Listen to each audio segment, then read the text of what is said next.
Hi!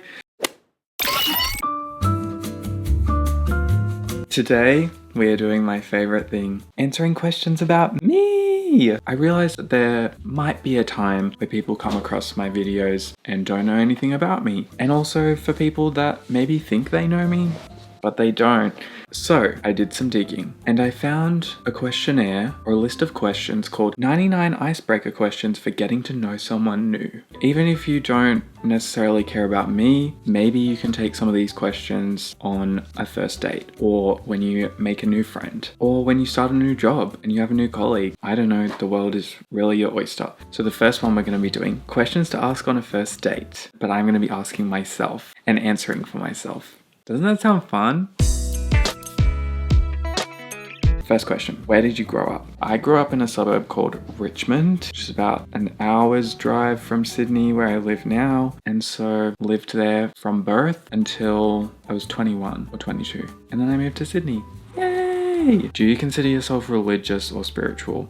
No. I love astrology though. How do you like to recharge at the end of a busy day? By going non-verbal and not talking. What is your astrological sign? We're going to go into full depth. Here's my big six. Libra rising, Capricorn sun, Leo moon, Scorpio Mars, Pisces Venus, Capricorn Mercury. Say what you will, but I love my chart. Do you have a morning beverage and how do you take it? Well, if you watch my other videos, you'll see I just make an ice long black with honey, or I will have an ice almond matcha if I'm feeling crazy. What is one thing on your bucket list? I would really love to live in New York. Maybe not right now. Then probably jumping out of a plane, not bungee jump. I don't know why, but I think a rope snapping is less scary than a parachute not working out. You know, at least you have that view, you know, when you're from the plane. I mean, what, in bungee jumping, you're just looking at a bunch of rocks. No thanks. If you could travel anywhere in the world, where would you want to travel most? Probably Denmark, Copenhagen, because that's where my family's from. Love the Danes. It's in my blood. It's in my blood. Do you play any musical instruments? No, my dad is a musician and I was that child that was like, I don't want to do anything my parents are doing. And so I was like, I'm not playing a musical instrument at all because you do. I don't even have the vocal instrument. Nada. Nothing. But when I'm by myself, I pretend that I'm a pop star, as we all should. Do you have any morning or evening rituals? Yeah, caffeine. Every morning, the first thing I do is I go downstairs and I turn the espresso machine on. While I'm doing that, I'm getting my meds ready. I take my meds and the coffee, take a sip, immediately need to go to the bathroom and do a number 2. That happens every morning and I don't want that to change. Okay. Do you like to go camping? Absolutely not. I never have. I've tried it as a kid, hated it. Tried it as an adult, hated it even more. I need my own shower. I can't. Even glamping, I'm like, there needs to be a toilet attached that no one else is using. I love nature. I don't need to live in it. I'm so sorry. Sit down, listen up. We could be new friends. God knows I need them. What is your go-to outfit and why? Generally, it's a pair of baggy suit pants. I'm wearing some right now. Any type of baggy suit pant. A t-shirt, like a cropped t-shirt, preferably a block color, and then a sweater over the top. And then loafers. I just love it. I would be buried in an outfit like that. It's very grandpa coded, and I love that. There's a reason why grandparents wear that. It's because it's comfy. I want to be comfy. Have you had your color analysis done? No, but I would love for people to tell me. It makes sense because when I fake tan, different clothes look good on me, different clothes look bad on me. Like I can't wear green unless I'm fake tanned, do you know? I'm not fake tan right now. I used to do it like every single week when I was in high school. Now I just can't be bothered to wipe my whole naked body with a mitt every week. It's just too much of a process. What is your favorite thing about yourself? Okay, let's go. My favorite thing about myself is my creativity. Just kidding. Well, since being on Lexapro, my optimism. That's my favorite thing about myself. Maybe how much I can dream. Generally have big ambitions and dreams for the future. And I feel like it gives me such energy and gives me a pep in my step. Even when, if you were to look on paper, you'd be like, whoa, he's not doing well. Things might not work out for him. In my head, I'm going, but they will. But they will, because I'm dreaming about it. You know, do you have any tattoos? I do. I have one, I don't know if you can see, it says balance in cursive. Did I just have a testy pop at 25? Okay. What is your favorite part of your daily routine? Caffeine, having my morning coffee and doing a number 2 right after. Do you have a childhood nickname? The people closest to me call me Eve or E. Childhood was the same, it was Eve. I did get called the chocolate-eyed wombat. It sounds derogatory, but it wasn't intended to be, I don't think. What is your preferred creative outlet? Normally it's writing, typing away, writing a little screenplay, writing a chapter as if I'm writing a memoir, because who wouldn't want to buy a memoir from me?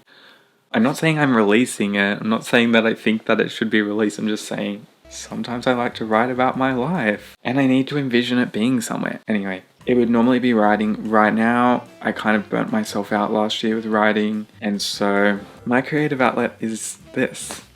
This is my outlet right now and it will be forever. Don't you forget it. What's your biggest pet peeve? Chewing. I can't stand the sound of people chewing. Biggest phobia though, cockroaches. I don't want to see it. I don't want to hear it. And if that motherfucker flies, the house is burning to the ground. I remember someone saying to me once, But they're like the cleanest insect. I don't give a fuck how clean they are. Get that shit away from me. When is your birthday and how do you like to celebrate? My birthday is January 11th, 2001. Yes, my birthday is 11/01/01. I mean, I was born on angel numbers, right? And I was born at 12:12 a.m. So, universe, what does that mean? It means I'm a prodigy. Guys, please know that I'm actually not this self-involved. Well, maybe I am. What is one thing you are looking forward to? The sun coming back out, because it's been cloudy for a week straight and I feel myself turning blue. There's no reason to be happy when there's no sun. What is your favorite holiday? I don't really like public holidays, to be honest, because it means I have to see more people and I don't like that. So what's a holiday that you're not required to see a bunch of people on? Do you speak any other languages than English? Yo hablo un poquito español. Did I say that right? I know Spanish. Yo hablo un poquito español.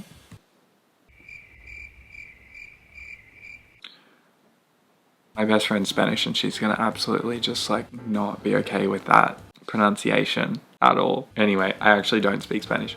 Obviously. That's about it. I can say hi in Danish. Hi.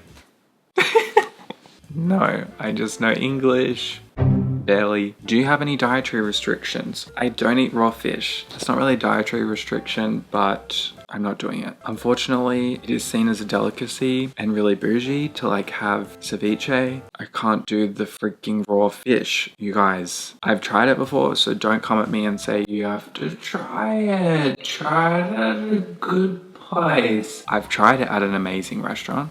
I've tried it at a shitty restaurant. They both taste like shit. Okay, I'm sorry. Also, I did watch Seaspiracy and I'm like, guys, why were you doing this to fish? As I talk about eating deli meat. Anyway, whatever. What was your first ever job? My first ever job was as a waiter, or technically as a food runner at a wedding venue. And I was 15.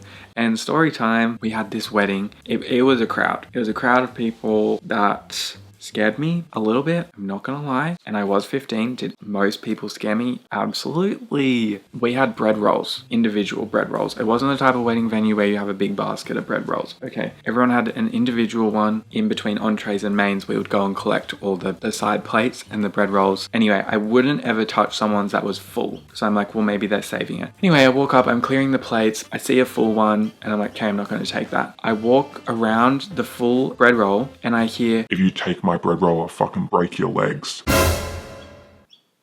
I'm sorry? I'm 15. I'm a baby. Anyway, I worked there for like 2 years. So that was my first ever job.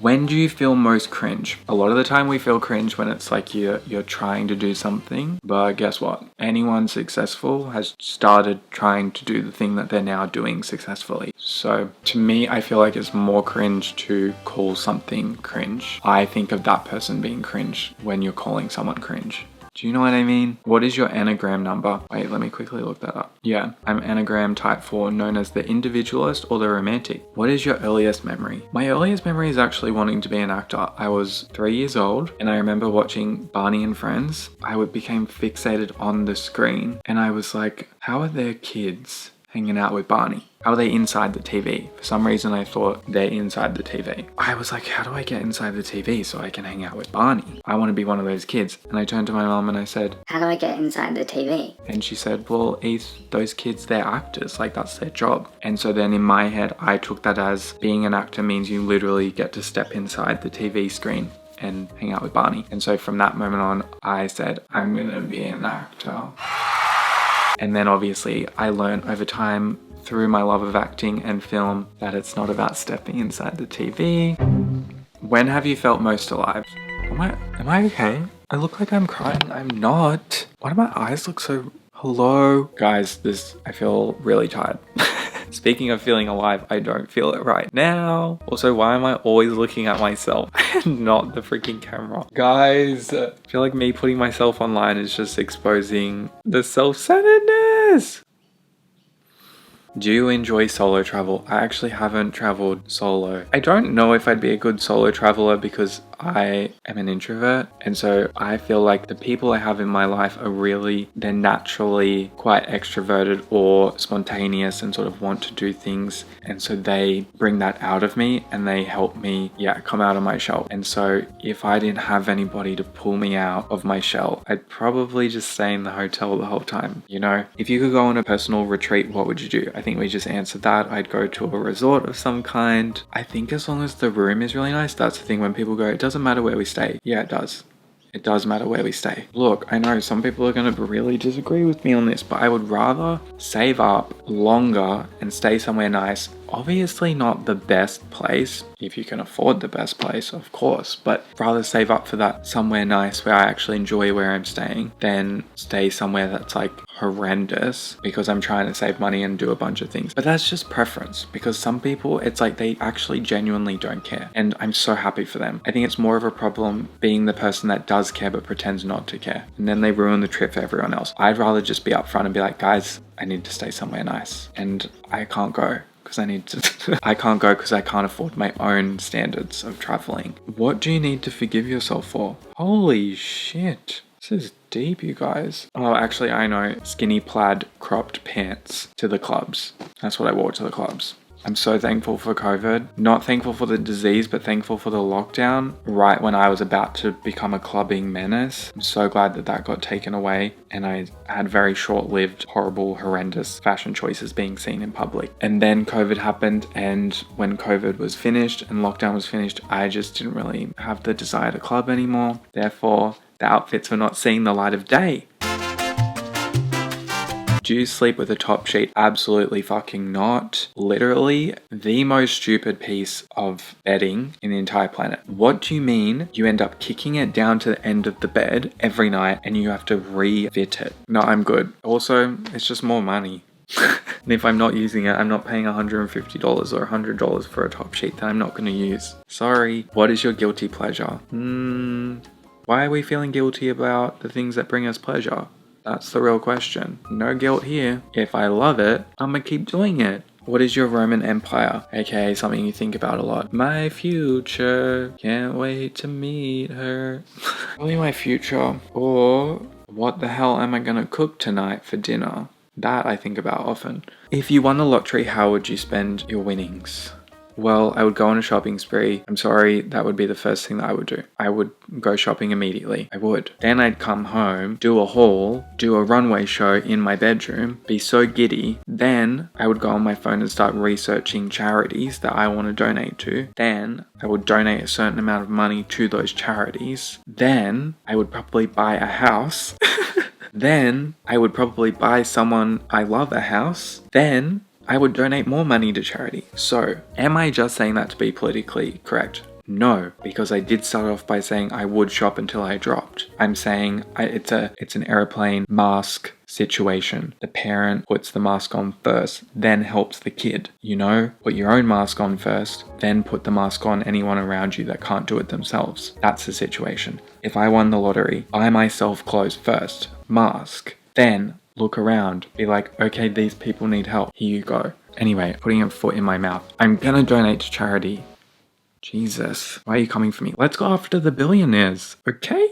Let's not go after the lottery winners. If you had the chance to go to outer space, would you do it? Nah, I'm good here on Earth. And if things don't work out, then cremation time. I feel like, do your ears pop or something? I feel like I wouldn't handle that well. Do you have any secret talents? No, I can clean. I'm a really good cleaner. Is that a talent though? Do you know what your parents would have named you if they hadn't chosen your name? Yes, I was gonna be called Benjamin.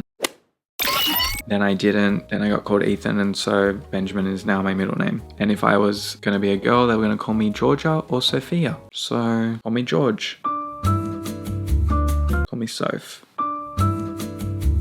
Anyway, I can't imagine being a Benjamin, to be honest. I don't know, do I give a Ben? I feel like I give Ethan vibes. I did pretend, which it's still on some of my socials, but I did pretend through a lot of high school that my name was Nathaniel. My closest friends obviously knew that was not true, but a lot of the people did believe me that my name was Nathaniel, because I think it was just, you know, attention-seeking behavior, because it was like, or just compulsive lying. I don't know, I can't tell. People would go, oh, well, Ethan's obviously not short for anything. And I'd go, actually. Short for Nathaniel. Thank you. Anyway, some people are actually called Nathaniel, so it's a real name. Have you ever shit your pants? Do you believe in aliens? You know what? Hell yeah. I don't think we're the only ones here, you guys. It's really not possible. When you think about how big the freaking Earth is, we're not alone. Have you ever met a celebrity? Yeah. Story time? Did you have an imaginary friend as a child? No. My imaginary friend was real. And by real, I mean a Barbie doll. If you could have one superpower, what would it be? To print money with no consequence. Early bird or night owl? Night owl. Sweet, savory or sour? Savory, but also sweet. Silence or background noise? Background noise, always. I've been to places where it's complete silence and it stresses me the fuck out. Wait, what's the playlist called? Dreamy forest music. I have to listen to that, not loudly. I put it on maybe like 3% of the volume, so it's really, really faint, but I need that to fall asleep. Going out or staying in? Going out. No, staying in, absolutely. Saver or spender? That is no question. I am a spender. I mean, if I was making a lot of money, I'd probably get obsessed with saving and then spending and then saving again. But I'll be honest, it's paycheck to paycheck, so I be spending. Because I have no choice. Sparkling or still water? Sparkling if I want to feel fancy. Still if I don't really care. Okay. Window or aisle seat? Great question. I've never flown first class or business class, always been in economy, and I love being in the aisle seat because I hate having to step over people. I feel so annoying, and I also feel like I hold my bladder for way too long because I don't want to step over someone. Whereas in the aisle, I don't care if someone's stepping over me. Go for gold. Like, you could literally climb over me, I don't care. And so I'm happy to step up if you need me to, you know, let you out. So happy to do that. But reverse the roles. I don't want to have to step over you or to be a hindrance for you to have to get up. So I'm going to say aisle seat, but if we were in first class, taking that window seat, you best believe. Okay, well, we did it. Thanks for sticking around, you guys. I really appreciate it. I hope that you feel like you got to know me a little bit more. Oh my god, I don't know if other people do this. I really hope you do. But I pretend I'm being interviewed sometimes. Is that too much? Should I not have said that? I think it's the desire to be an actor, and I'm like, well, you know, successful actors get interviewed, and so I've got to get my interview skills up. And so yeah, I will sit down and pretend that Jimmy Fallon or, you know, is interviewing me, or like I'm sitting down with the New York Times, and I will talk about my career and how I got there, and I will answer questions about my process as an actor when I've only been in short films. But anyway, where was I going with that? Oh yeah, I hope you got to know me a little bit more. I feel like I have been asking myself questions and answering them for quite a long time, and so kind of feel like I was prepared for all those answers because I've probably answered them over the years. But yeah, thank you for sticking around. Thank you for supporting my channel. Thank you for watching, and I will see you next time. Love ya. Bye.